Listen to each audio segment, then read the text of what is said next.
Hello everyone, what's up, what's going on? Welcome back to my YouTube channel, and I'm very excited for this candid conversations because it is about one of my favorite cities in India, which is Goa. और India के बाहर मैं आज तक गई नहीं हूँ, but मैं गोवा 3 बार गई हूँ, तो I can tell you a lot about Goa, how to book flights, how to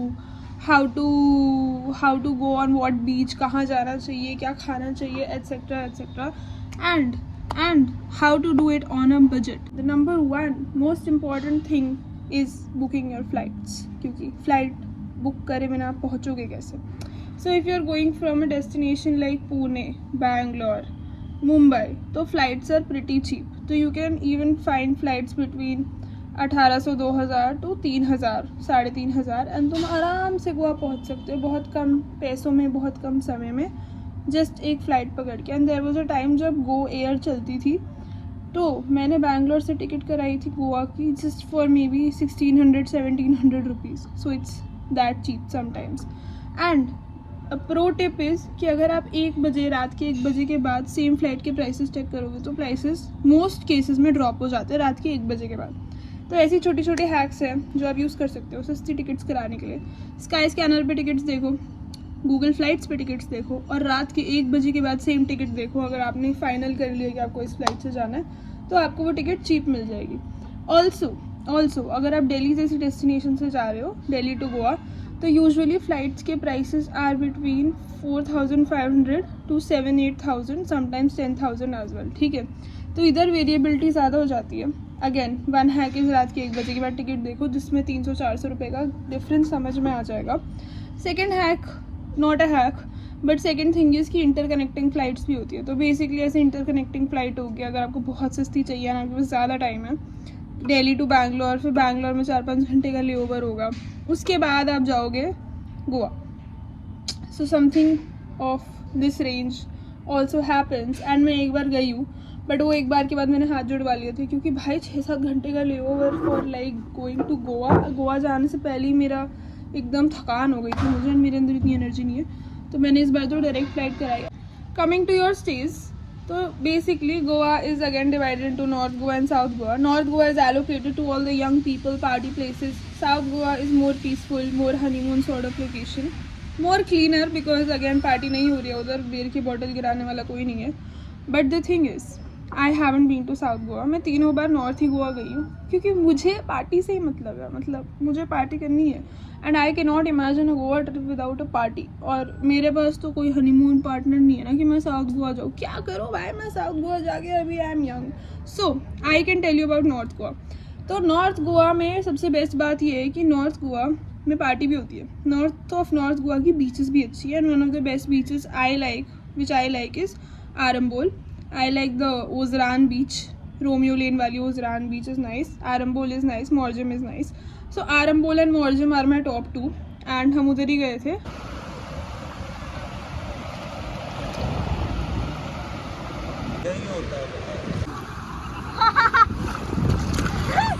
दारू के अंदर चला गया पानी, कोई नहीं, वो बन गया, डाइल्यूट हो गई बस.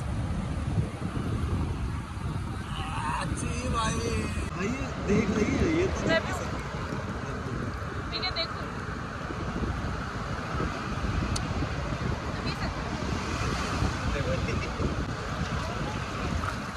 Another recommendation on Morjam beach was this place called Goa Fornia. I went there for 2 days लगातार, and it was pretty fun. बहुत सही सा वाइब था उसका, खाना भी अच्छा था काफ़ी, एंड बियर भी सही थी, मतलब सही वाइब था. And it was less crowded. So there is this another place उसकी साइड में कॉल्ड टोमेटोज, जो रील्स पर बहुत ज़्यादा आ रहा था, and it was pretty crowded. तो I don't know how it was basically, but crowded लेने से ज़्यादा मुझे लगता है कि भाई थोड़ी सी खाली जगह हो, थोड़ा सा पीसफुल माहौल हो, खाना अच्छा हो. तो Goa Fornia was pretty nice. You can try Goa फोर्निया.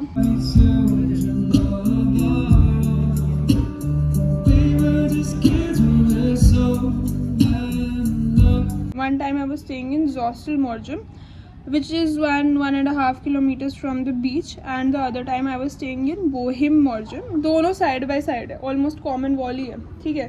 But the thing is Zostel is more like a hostel situation, and वहाँ पे बहुत सही है, मतलब बीच का एरिया बना रखा है उन्होंने, common area, there is a pool as well. मतलब शाम में होती है चीज़ें, मस्त पार्टी वार्टी हो रही है, बहुत सारे लोग आपको मिलते हैं, कॉमन एरिया में बहुत सारे लोग बैठते हैं, तो it's like a very traveller sort of situation and it's cheaper if you live in a dorm. So if you try to live in a dorm, it's costing you around 700 to 1000 rupees per night, जिसमें you are living in a dorm. So last time when I went, I booked it for around 750 per night, which is crazy. और हम 2 दिन रहे थे इस hostel में because it was too much fun. हम बहुत सारे नए नए लोगों से मिलते हैं इस हॉस्टल में, मज़े आते हैं बस. And it's near the beach. Second time I was staying in Bohem and I don't remember per night cost क्या था, but 3 nights का cost I think 14,000 around था. And we upgraded our room to the balcony room as well, तो which is also decent. तो ये दोनों stays काफ़ी decent हैं, they are in Morjam and you can check them out. I like the stays and the plus point is इन सब stays में नीचे एक restaurant situation है कि आप restaurant में जा सकते हो and आप बढ़िया बढ़िया खाना order कर सकते हो. गोवा में खाना आपको almost हर जगह अच्छा ही मिलेगा. गोवा में मैंने गंदा खाना सिर्फ शैक पे खाया और मैंने कहीं गोवा में किसी रेस्टोरेंट में किसी कैफेटेरिया में गंदा खाना खाया ही नहीं है. विच कम्स डाउन टू कहाँ खाना खाना चाहिए. अगर आप गोवा गए हो और आपने फ़िश थाली नहीं खाई हो तो आप क्या कर रहे हो भाई, क्यों जा रहे हो आप गोवा, आपका मतलब क्या है गोवा जाने का. And I would like to recommend you 2 fish thali places which I really really liked. 1 place I visited पहले एंड 1 place I visited this time. Also fish thali में ये रहता है सीन कि जितना जितना आपकी फ़िश थाली का प्राइस बढ़ता जाता है उतनी ज़्यादा स्पेशलिटीज़ आपकी फ़िश थाली में आती जाती है. For example 200 rupee fish thali will contain चोनक fish. एक तो आपको अगर फ़िश ट्राई करनी है गोवा में फ़िश थाली वाली तो try chonak fish. It's the best. I don't know what they called it but menu में चोनक समझ में आता है. Chonak fish I order every time and it's a boneless fish. Fish का पकौड़ा ही लगता है almost and it's soft, it's very मलाईदार and it's boneless. So go for the chonak fish thali. Chonak fish thali में एक चोनक फ्राइड फ़िश आएगी, राइस आएगा, प्रॉन्स करी आएगी. This is sort of the basic menu. Shells की सब्जी होगी and there will be something like sol curry. हाँ, there will be something like a sol curry situation and ऐसे 4-5-10 चीज़ें होंगी पूरी आपकी प्लेट में बहुत अच्छे से सजी हुई विद मीठा एंड सोल करी and a probiotic probably and तोरी लौकी की सब्जी. ऐसी चीज़ भी एक वो डाल देते हैं सस्ती वाली फ़िश थाली में. एंड अ सस्ती fish thali will cost you around 120 to 200 rupees. A महंगी fish thali of a chonak fish can cost you around 600 to 700 rupees. So that's the range of the fish thalis you will find in Goa in normal restaurants वगैरह. अब आप 5 star में जाके fish थाली खाओगे तो I don't know about. This video is about budget good trip. You can try the fish thalis in Goa and the 2 places are Satpurush Hotel and the second place is Fish Deck. So Satpurush Hotel is on the lower end but good food. Fish Deck is on the higher end but again good food. And Fish Deck ki fish thali mein we had crab curry as well, which was my first time having crab and I liked it. So you can have a crab curry in the menu in your fish thali. There was a gulab jamun also, unexpected gulab jamun. So the last time I went, I enjoyed Zostel के cafe का खाना. उनके cafe का खाना was also pretty affordable. It was pretty nice and it gave a lot of cafe vibes, clean food cafe vibes and I liked it a lot. और वो chicken वगैरह भी देते हैं. Bohem was a vegan sort of place, तो उन्होंने chicken वगैरह तो बिल्कुल भी नहीं रखा था. Everything was vegetarian, vegan also. मतलब मोस्टली वीगन ही लग रहा था मेन्यू पे सब, except there were dairy products. So yeah, I recommend Goa Fornia. I recommend Satpurush hotel, fish deck, hostel का किचन. और मेरी मेमोरी इतनी वीक है ना कि मुझे अभी और जगह याद नहीं आ रही. Yes, there was another place which was called Gypsy. तो Gypsy was a sea facing club ही था वो, बट मानसून था तो क्लब जैसा कुछ हो नहीं रहा था वहाँ पे. बट उसका food was amazing. I had the best hummus pita bread of my life in Gypsy. And उसकी लोकेशन इतनी सही थी ना because it was again sea facing, Anjuna beach facing.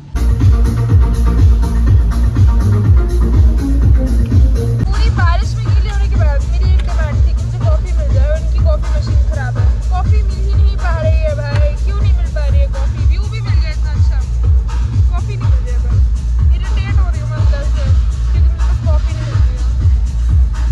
The thing is मैंने सोच रखा था कि मुझे कॉफ़ी चाहिए, मुझे मिल ही नहीं रही है.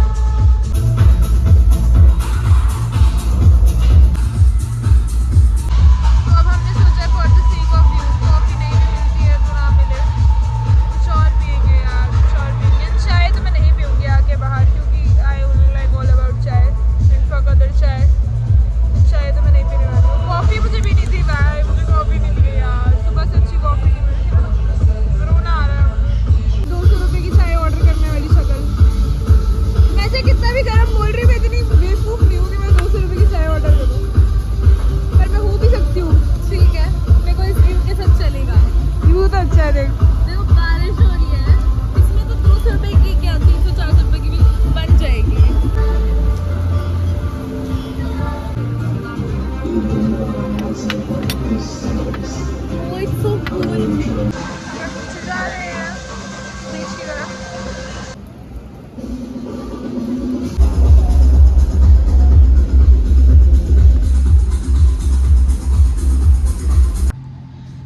दिस थिंग इन गोवा कि बाहर से अगर आप किसी भी बीच क्लब में एंटर करोगे, वो बीच क्लब मोस्टली बीच से कनेक्टेड होगा अंदर से. तो इफ़ वी एंटर जिप्सी बाहर से, तो नीचे सीढ़ियाँ बनी हुई थी and we can go down and go to the beach, chill there. अपना सामान हमने जिप्सी में छोड़ दिया एंड देन थोड़ी देर चिल विल करने के बाद बीच में हम वापस आके खाना खा के वापस बीच पे जा सकते हैं, फिर वापस खाना खा के वापस पार्टी करने बीच पे जा सकते हैं. तो हाँ, हम ऐसा भी कर सकते हैं. तो ऐसा तो मैं बहुत बार कर रही थी, क्योंकि क्या ही करें, अब देखो मानसून भी हो रही थी तो हम थोड़ा बारिश के साथ कोऑर्डिनेट करके उस हिसाब से बीच पे जा रहे हैं, बीच से आ रहे हैं. बारिश में मेरे साथ एक बहुत बड़ी ट्रेजेडी हुई. मैं ऐसी व्लॉग लेने की कोशिश करी थी और मेरे लाइटनिंग पोर्ट में जो चार्जिंग पोर्ट है आईफोन का, उसमें पानी चला गया एंड अब वो चार्जिंग पोर्ट ख़राब हो गया. तो मैं वायरलेस चार्जर लेके कैसे तो चार्ज कर रही हूँ, तो काफ़ी नुकसान हो चुका है. एनीवेज, बट इसलिए मैं रेकमेंड करती हूँ आपको कि अगर आप गोवा जा रहे हो मानसून में, तो वो जो फ़ोन केस होता है ना, जो आपके फ़ोन को पानी वानी से प्रोटेक्ट करेगा, ट्रांसपेरेंट होता है, प्लीज़ ले लेना. 100-200 रुपये का आता है, बट वर्थ इट है. ये फ़ोन वोन ख़राब करने से तो ज़्यादा ही अच्छा है कि उसको आप ऐसे डाल लो. Plus you can obviously rent scooties in Goa and scooty का average price is 400 to 500 rupees. Don't get scam. 400 to 500 rupees per day में आपको आराम से स्कूटी मिल जाएगी. इससे ऊपर देने की ज़रूरत नहीं है किसी भी लोकेशन में. अगेन, जब आपको स्कूटी मिलती है और आपको लगता है स्कूटी कहीं से भी डैमेज है या नहीं भी है डैमेज, तो स्कूटी की एक वीडियो ले लो, क्योंकि बाद में अगर स्कूटी पे कोई भी स्क्रैच होगा तो स्कूटी वाला आप पे ब्लेम कर सकता है.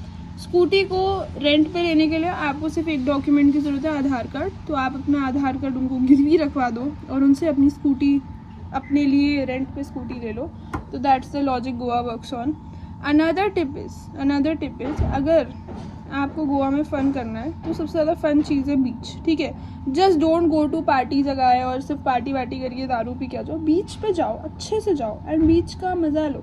तो मानसून में मेरा जाने का सबसे बड़ा पर्पज़ था, मुझे देखना था कि कितना टाइड रहता है, क्या सीन रहता है and what's the feeling like of the beach. तो हम लोग तो भाई मस्त 2-3 बियर पी के बीच पे जाते थे एंड थोड़ा आगे जाते थे एंड पूरा वेव पूल का मज़ा लेते थे, क्योंकि वेव्स आती है अलग अलग जगह से, पूरा आप गीले हो जाते हो एंड लाइक उस टाइम पे बहुत मज़ा आता है. और इतना क्लीन है ना बारिश की वजह से, तो ऐसा लगता है कि आप almost like you are in a wallpaper और समथिंग. सिंस इतनी बारिश हो रही थी, एकदम सारी बीच एकदम क्लीन बढ़िया लग रही थी. तो हम जब बहुत आगे जा रहे थे ना बीच पे, तो ऐसा लग रहा था बानी में जब हम बहुत आगे जा रहे थे कि ऑलमोस्ट वॉलपेपर में इतना साफ़ लग रहा था, इतना अच्छा लग रहा था, ऐसा पानी वानी आ रहा था. तो yes, obviously carry extra pair of clothes, क्योंकि कपड़े तो गीले होंगे. देखो, अगर आप बीच पे जाओगे, there is a lifeguard. ठीक है, there is a lifeguard जो आपको रोकेगा आगे जाने से, रुक जाना उसके कहने पे. पर ये मत सोचना कि मतलब थोड़ी बेसिक स्विमिंग आनी चाहिए कि डूब वूब मत जाना, मतलब ये सब वेव पूल के मज़े लेते हुए. बट मेरा फेवरेट एक्टिविटी था वेव पूल. आगे जाओ, वेव्स के मज़े लो एंड फील द मौज मस्ती after your beers in the water, something like that. But yes, if you're going to go and you're not stepping on the beach, which I've heard people do, that's a very bad thing. That's the सबसे सस्ती activity and सबसे मज़ेदार activity of Goa. बीच के मज़े लो अलग अलग forms में. हम तो बीच पे ही बैठ गए थे, पानी में ही बैठ गए थे अपनी बियर की बॉटल लेके कि अब तो भाई बढ़िया सनसेट देखेंगे. सनसेट तो हुआ ही नहीं. तो अभी बहुत सारे लोग बोलते हैं सनडाउनर प्लेसेस इन गोवा, तो प्लीज़ याद रखना है कि मानसून में सन निकलता ही नहीं है. तो अगर सन निकलेगा ही नहीं तो there is no fucking sundowner happening anywhere, because there is no sun. कोई मज़े नहीं आने वाले. कोई सनसेट नहीं दिखा मुझे गोवा में, क्योंकि सन निकला ही नहीं. तो अगर सन निकलेगा ही नहीं तो सनसेट कैसे होगा? तो that was the thing, that was again a con of being in Goa in monsoons, कि आप हर जगह गीले हो सकते हो, आपका फ़ोन ख़राब हो सकता है, आपके बहुत सारे कपड़े ख़राब होने वाले और गीले होने वाले. तो बैल्कनी वाला रूम कर लेना, क्योंकि कपड़े सुखाने ही पड़ेंगे आपको. Like there is no other choice. You have to like dry your clothes somewhere sometime. Another important thing is footwear. ठीक है, footwear, please don't carry a महंगी सुंदर Birkenstock which is made of leather, because वो ख़राबी होने वाली है. Please carry 300-400 रुपये की रबर की चप्पल, और maybe if you're fancy go for a महंगी रबर की चप्पल, बट प्लीज़ कैरी रबर की चप्पल, because whatever footwear you're gonna wear, it's gonna get destroyed if you go to the beach. And if you're not going to the beach because you are wearing a महंगी footwear, then you're an idiot. ठीक है, तो please better carry your rubber chappal. And अगर आपको club व्लब भी जाना है तो अपने हील्स कैरी कर लो अपनी स्कूटी में या समथिंग लाइक दैट. मैं तो क्लब भी चप्पल में गई हूँ, क्योंकि भाई life is too short and I want to go on a beach and I don't care if anyone thinks कि मैं रबर की चप्पल में क्लब क्यों आई हूँ, क्योंकि मुझे बीच के भी मज़े लेने हैं ना, मतलब मज़े इंपॉर्टेंट है. तो येस, आई वुड रिकमेंड कि प्लीज़ कैरी अ रबर की चप्पल, वेयर अ रबर की चप्पल everywhere and don't carry a white rubber की चप्पल, क्योंकि वाइट रबर की चप्पल वुड लुक लाइक किसी ने आपके चप्पल पे पान थूक दिया है सॉर्ट ऑफ. तो वो मत करना. कैरी अ डिसेंट कलर की रबर की चप्पल जो बहुत ज़्यादा गंदी ना दिखे, इवन इफ कीचड़ मिट्टी लग जाए उस पर. सो या that was my suggestion. And यहाँ पे बगल वालों ने कंस्ट्रक्शन करनी शुरू कर दी है, so I am forced to end this video here. So yeah guys, that were my Goa suggestions. If you want any more suggestions, please feel free to comment and tell me what suggestions you want or any other videos you want me to create, because I am clearly out of ideas and I am clearly out of a place to create videos, क्योंकि मैं यहाँ हर खुले में बैठ के videos ले रही हूँ विद अ ख़राब फ़ोन जिसका चार्जिंग पोर्ट नहीं चल रहा है या too many problems. But nevertheless, make your own money, marry someone funny. Okay, bye.